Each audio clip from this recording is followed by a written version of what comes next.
nasa ang puso, kapos ang ngiti at saya.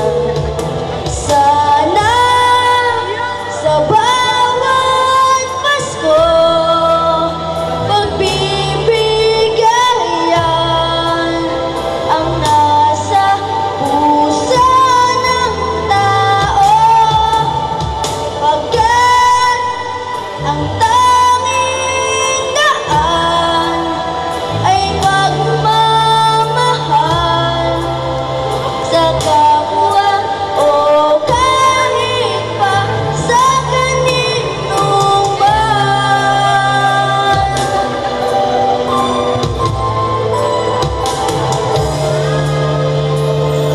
Gusto ay ibig sa puso, sa isip, tingin natin ang mga humigpit-tingin.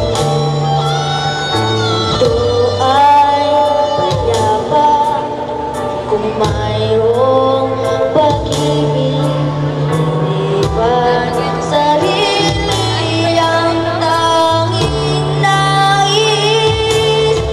Sana sa bawat Pasko pagbibigayan ang nasa puso ng tao, pagkat ang